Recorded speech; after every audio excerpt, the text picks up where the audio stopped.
maliit lang yung binili namin. Wala naman yan sa malaki, sa maliit. Ang importante meron.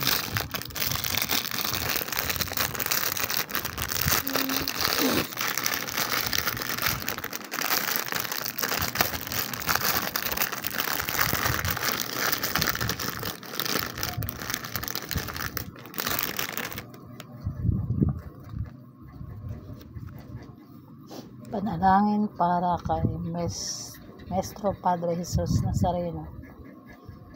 Katamis-tamisang mahal na pong Jesus Nazareno, Diyos at manunubos ko, sa naglalakbay sa Kalbaryong pasan-pasan mo, ang krus na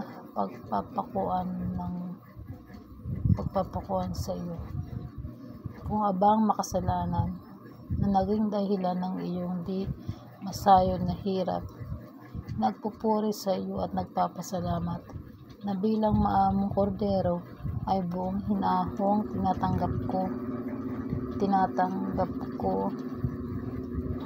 tinatanggap mo sa ibabaw ng iyong balikat ang kaaway ng iyong kamatayan, upang doon mawakasan ang aking mga kasalanan at ng sandaigdigan.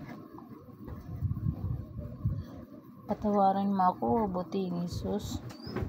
Inaamin ko ang aking mga sala at ako'y nananalig na dahil sa kabutihan mong walang kahulilip ay hugasan mo ng iyong dugo yung ibig kita na higit sa lahat ng bagay.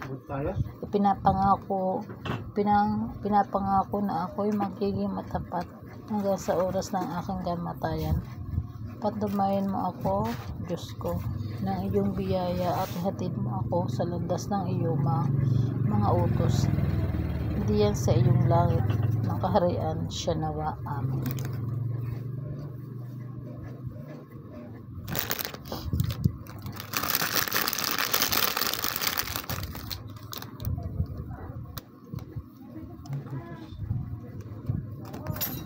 Maliit man po ito na nabili ng asawa ko.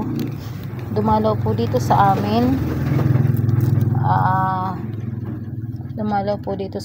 sa Laguna, sa Pakil, ang Maestro Padre Jesus Nazareno.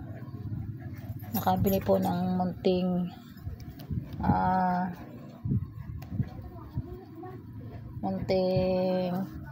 imahin ang aking asawa. Ito po, ganito ko lang po siya kaliit, pero wala naman po yan sa laki o liit. Ang importante po diyon ay ikaw po ay namamanata at ikaw rin po ay nananalig.